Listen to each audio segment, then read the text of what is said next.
खत्म हो गया घर का राशन, भूखों मरने की नौबत आई तो मिली नाव। आपको बता दें कि प्रयागराज के बेली कॉलोनी के मोहम्मद इमामुल हक अंसारी पत्नी और 2 बच्चों के साथ 3 दिनों से बाढ़ में फंसे थे, जिन्होंने बताया कि रविवार को उनके क्षेत्र की बिजली भी गुल हो गई थी। उन्होंने राशन का इंतजाम किया था लेकिन वह खत्म हो गया। बेली कॉलोनी के मोहम्मद इमामुल हक अंसारी पत्नी 2 बच्चे 3 दिनों से बाढ़ में फंसे थे। उन्होंने बताया कि रविवार को उनके क्षेत्र की बिजली भी गुल हो गई थी। राशन का जो इंतजाम किया था वह भी खत्म हो गया। भूखे मरने की नौबत आ गई।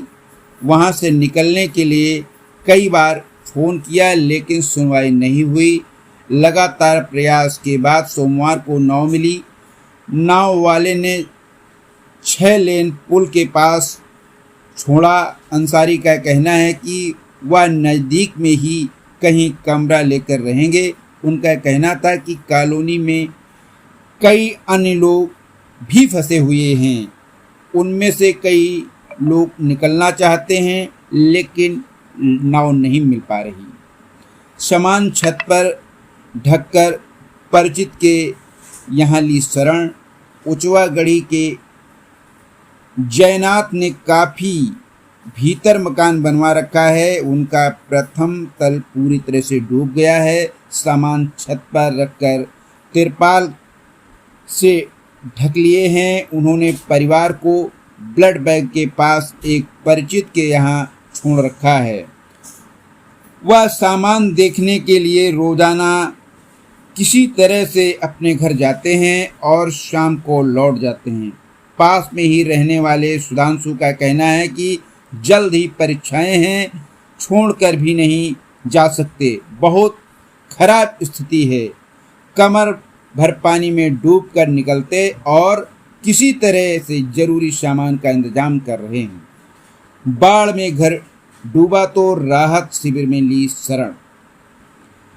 महबूब अली स्कूल में बने राहत शिविर में रह रही शबाना यास्मीन एवं मोहम्मद चांद का कहना था कि उनका पूरा घर डूब गया है। छत पर तख्त के ऊपर सामान रखकर तिरपाल से ढका है। उनका कहना है कि सामान चोरी ना हो जाए, इसके लिए रोजाना देखने के लिए जाना पड़ता है। किसी तरह से नाव से घर जाते हैं। अंक पात्र तो निकाल लिया लेकिन हारमोनियम तबला अब भी फंसा हुआ है। इलाहाबाद विश्वविद्यालय के संगीत की छात्रा मोराबाद कछार में किराए पर रहती है। उनके घर में पानी घुस गया है। हारमोनियम तबला समेत अन्य वाद्य यंत्र, अन्य जरूरी सामान कमरे में ताड़ पर रखकर वह तेलियरगंज परिचित के यहाँ चली गई। पानी बढ़ने लगा तो याद आया कि अंक पत्र समेत अन्य एकेडमिक दस्तावेज वहीं पर हैं। सोमवार को कमर तक पानी में घुसकर वह किसी तरह कमरे पहुंची और अपना दस्तावेज लेकर आई, लेकिन उन्हें अपने वाद्य यंत्रों तथा अन्य जरूरी सामान की चिंता सता रही है।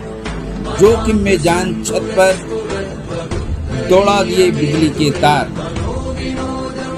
बेली गांव स्थित सुंदरम कॉलोनी गयासुद्दीन तथा आसपास के लोगों ने तो बिजली पानी समेत अन्य जरूरी वस्तुओं के लिए जान भी जोखिम में डाल दी। उनके घरों का भूतल डूबने को है, इसलिए पूरा परिवार ऊपरी तल पर चला गया है। 3 दिन पहले ही क्षेत्र की बिजली कट गई है। ऐसे में पीने के लिए पानी और मोबाइल चार्ज करने के लिए भी मैं आपको दिखा रहा हूँ कि यमुना का जलस्तर इतना तेजी से बढ़ रहा है कि प्रयागराज पर छोटा बगहा लगभग डूबता नजर आ रहा है और हर गली हर मोहल्ले में पानी भरने के साथ साथ यहाँ का भी नजारा। ऊंचाई पर अभी पानी नहीं पहुंचा है और बिजली आ रही है। कई परिवारों ने एक दूसरे छत पर होते हुए केबल दौड़ाकर वहां से कनेक्शन ले लिया है। लोगों ने ऊपर ही एक बिजली की बोर्ड लगा रखा है और उसी से कनेक्शन ले रखा है। नहाना तो भूल ही गए, बस पीने को पानी मिल जाए। बेली गांव स्थित सुंदरम कॉलोनी के शिबू पत्नी और बच्चों के साथ बाढ़ में फंसे हुए हैं। भूतल डूब गया है, इसलिए पहले तल पर रहने के लिए आ गए। उनके पड़ोस में कई अन्य परिवार भी फंसे हुए हैं। उनका कहना है कि पानी, खाना सभी दिक्कत हो गई है। 4 दिनों से नाव और एनडीआरएफ के लिए फ़ोन कर रहे हैं, लेकिन कोई मदद नहीं मिल पा रही है। नहाना तो सभी भूल ही गए, बस पानी के लिए, पीने के लिए पानी का इंतजाम तक नहीं हो पा रहा है। 3 दिनों से बाढ़ में फंसी घायल महिला को एनडीआरएफ ने निकाला। 3 दिनों से घायल महिला बाढ़ में फंसी ज्ञानवती देवी के लिए एनडीआरएफ की टीम सोमवार को देवदूत बनकर सामने आई। ज्ञानवती बीमार होने के साथ ही एक दुर्घटना में घायल हो गई थी। इसकी वजह से वह गंगानगर स्थित अपने घर में ही रह रही थी और बाढ़ आने में वह फंस गई। वह अपने उठने बैठने में भी असमर्थ हैं। सेना में कार्यरत उनके पति तूफानी ने किसी तरह से एसडीआरएफ के लोगों से संपर्क किया। इसके बाद एसडीआरएफ की टीम उनके घर पहुंची। डीएम मनीष कुमार वर्मा, सीआरओ कुंवर पंकज भी मौके पर पहुंच गए। इसके बाद ज्ञानवती देवी को सुरक्षित बाहर निकाल लिया गया है। डीएम के निर्देश पर उन्हें एम्बुलेंस आदि सुविधाएं भी मुहैया कराई गई हैं और वे लोग लखनऊ के लिए रवाना हो गए हैं। राहत शिविर में ली ऑनलाइन क्लास।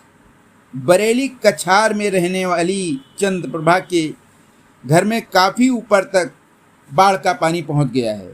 इसकी वजह से माँ, पिता, भाई के साथ वह महबूब इंटर कॉलेज परिसर में बने शिविर में रह रही हैं। चंद्रप्रभा मेरीवाना लूकर में 12वीं की छात्रा हैं और शिविर में रहकर ही ऑनलाइन क्लास कर रही हैं। भाई भी माँ के साथ ITI का फार्म भरने गया था। पिता की कचहरी के पास दुकान है, लेकिन बारिश की वजह से वह नहीं जा पाए। रिपोर्ट RPS समाचार।